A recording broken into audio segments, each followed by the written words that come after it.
graduating senior at Rutgers University studying exercise physiology with a minor in psychology and biology.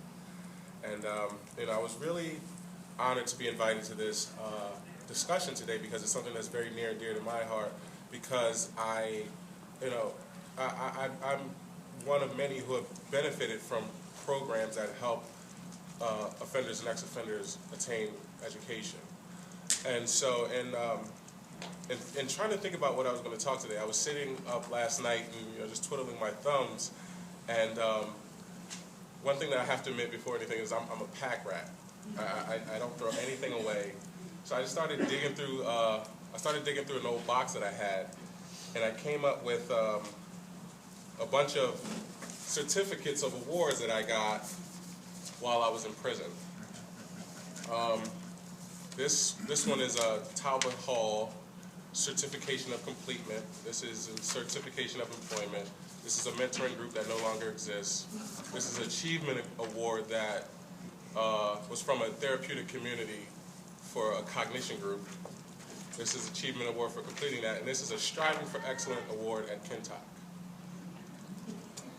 All of which meant absolutely nothing when I left prison. But I kept these awards. I kept all of them because I knew that one thing they would do was impress parole. And parole would give me my date when I went to see them.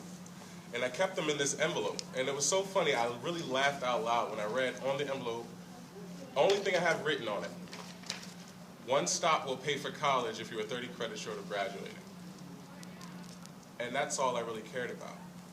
And like Glenn stated, I had some meaningful moments that I can recall that really, shifted my trajectory.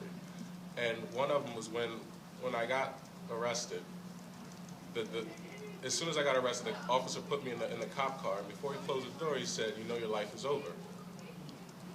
And 3 days in being in the county jail, I saw a fight that ended really badly, and it just, those were the two main things that, made me think that, I for myself first, I have to do something to counteract this.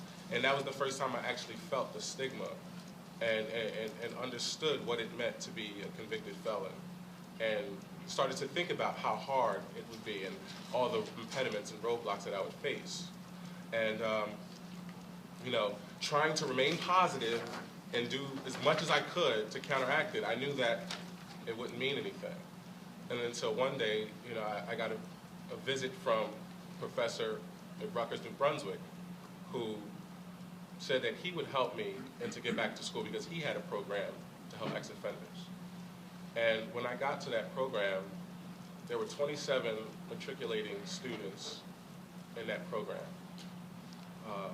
And at the same time in that year, it was 2009, I remember the statistic was roughly about 27 to 28,000 people incarcerated in the state prisons in New Jersey. So which would make me 1 in 1,000 who had an opportunity to go back to college. But it was something that, it was something that helped me and shifted my focus and made me want to, continue to help others. And to stretch, to make the reach go further for people who came from my situation. I know that I wasn't a minority. I wasn't an isolated or an outlier in this paradigm. I was somebody like everyone else. I was somebody who was fortunate enough to get an option, to get the option to go back to school, but no different from the man sleeping on top of me or the man sleeping next to me. And so I also was digging through my box again this morning, and I found some other awards that I got after incarceration. This award was from Lewis Stokes Alliance for Minority Participation. It's LSAMP is the acronym. It's for students in the sciences who, underrepresented populations who want to go pursue a scientific degree. And they have a program that they help you through undergraduate, and they have another program called Bridges to the Doctorate where they'll help you get a doctorate. That was an award I got.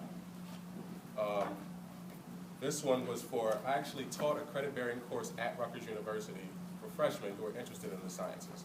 That was another award. This award was for mentoring underrepresented kids, the Rutgers Upward Bound program, another federally funded program.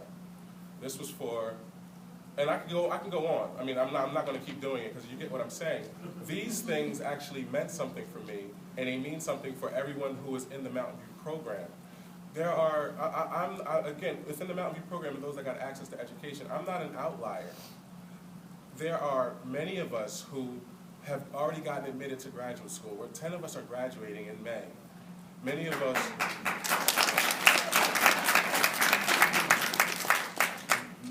many of us have been already admitted to graduate school, some in accelerated social work program, some pursuing engineering degrees.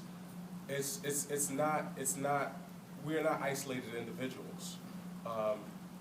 Through the Mountain View program, we go out to the West Coast in California, San Francisco State University, and meet with Project Rebound. It's another program similar to the Mountain View program started by Professor John Irwin in '79. And they service over 100 ex-offenders a year, and who are all matriculating students at San Francisco State University. And so the point is, you know, we're not outliers, and this is what I've